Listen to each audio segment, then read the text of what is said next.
What's going on, guys? It's Shawnee Salami. Today we did a Foulmire attack. It was supposed to be the War Axe video, but I spawned with a Messer, and this is what we're going to talk about is the team stacking. It's been a hot topic on the Reddit lately, so I wanted to give my opinion on it, and that is that it is a problem. There's no other way around it. This game was miserable for the other team. I was playing with some friends. We were deciding if we're going to split up.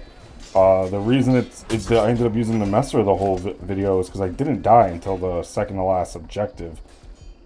Now, there are some people of the mindset that like 4 to 5 good players, even less than that maybe, can carry a 32-man team in a 64-player lobby.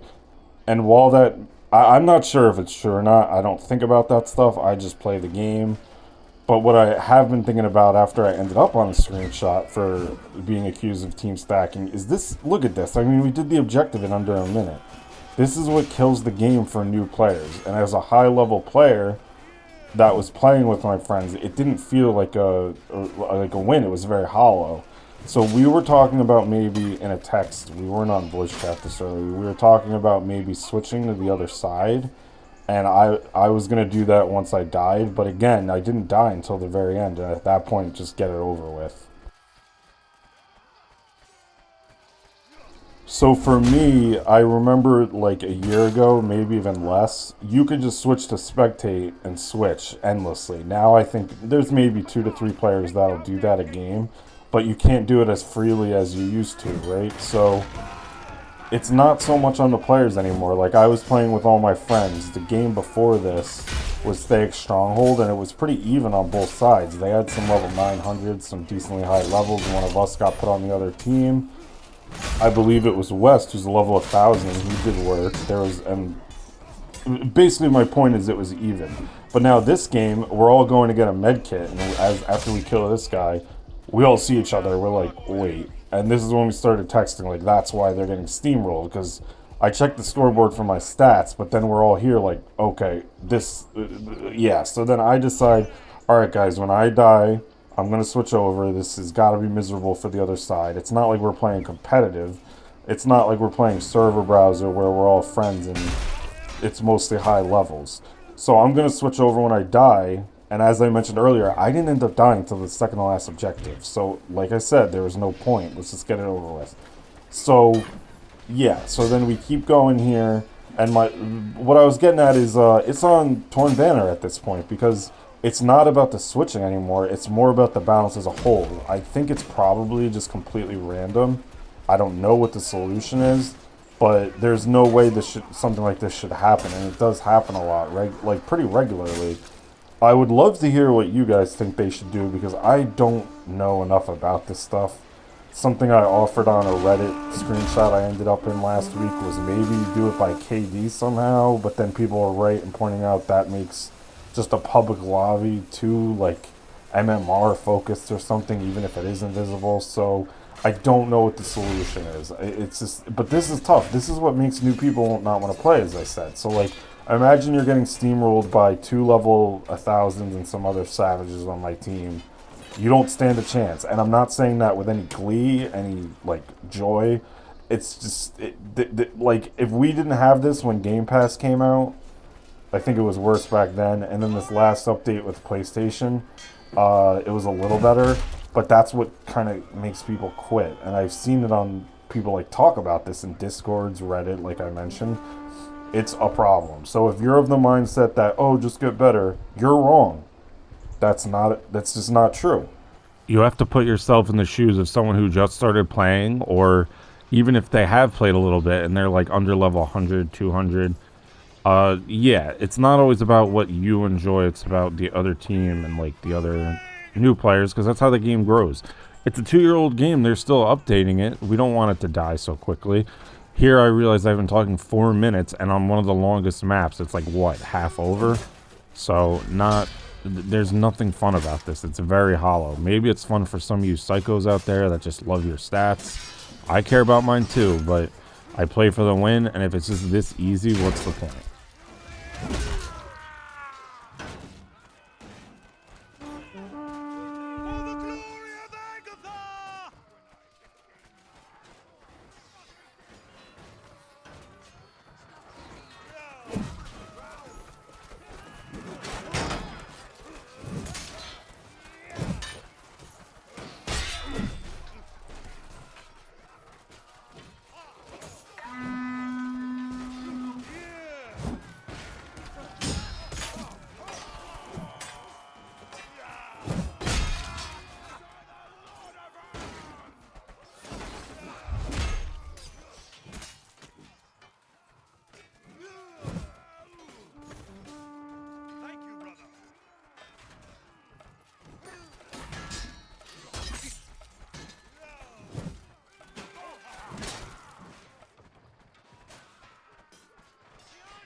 Here I find a guy taking a forward spawn or deserting, not sure which, try and pad my stats, but he's already dead.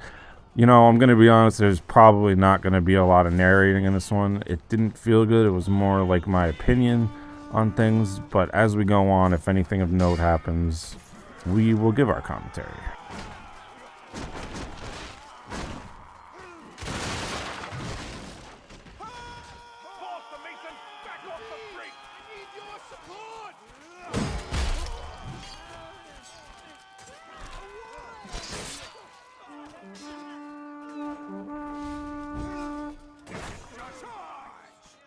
Control of that bridge!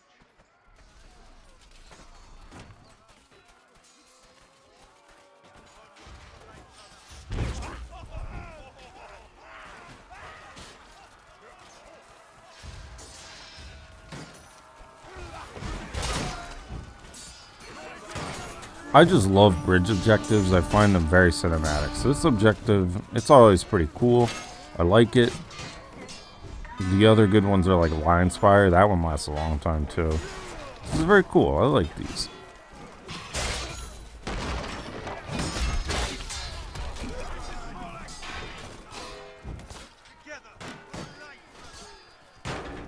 Wall Bounce Cheese is one of the funniest emoters I know. Like, he emotes everything. He's one of the people I'm playing with. He's a good player, really good guy. Shout out Wall Bounce Cheese.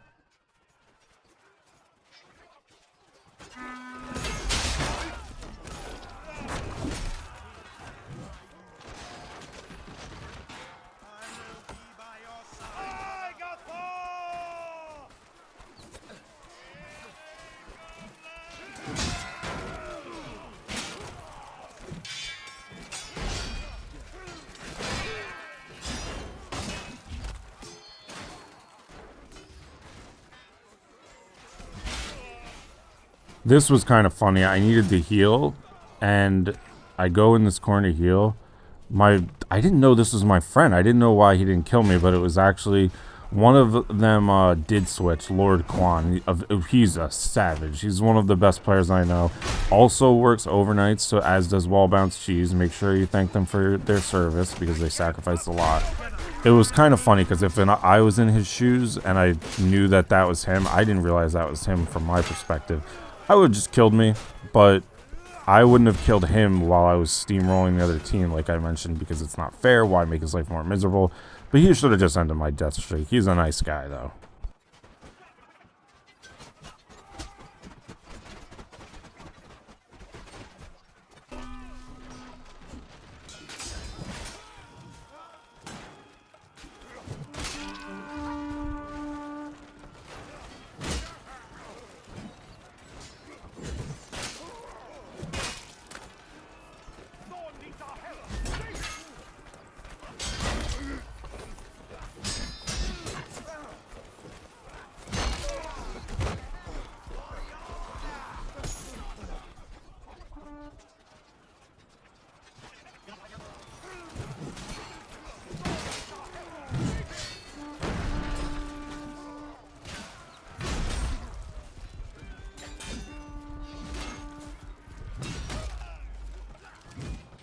So like I said, if I died maybe on the bridge or before that, I would have switched over.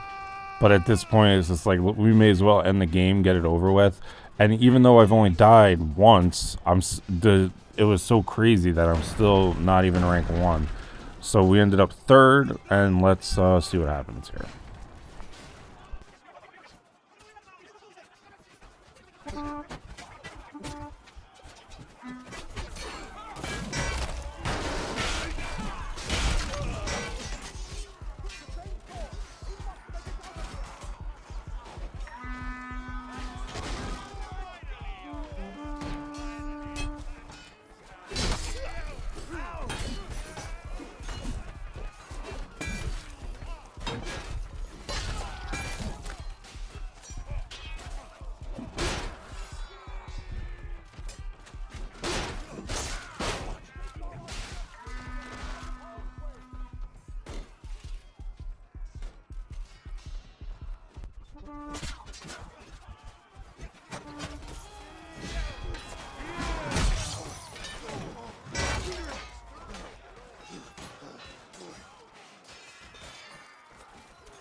Adding insult to injury, I later found out that the heir was, or the VIP, was just standing at the boat. Like, what are you doing, dude? That's kind of a clown move. So wall bounce actually kicked him in to the boat so that this could just be over with. Like, dude, you don't have to flex when we just destroyed that team. Also, that's my friend Quan. What a duel. He killed me. That dude's unbeatable one-on-one in these lobbies. Shout out him again. And yeah, so as you can see, that win doesn't feel like anything. And again, if you're the VIP, just run in. Like, don't be a clown. The game is... Like, look at this. Look at the objective. Each one's, like, done in under 3 minutes. Just get it over with. Anyway, that's my thoughts. Hope you guys enjoyed it. Thank you guys for watching. I appreciate it.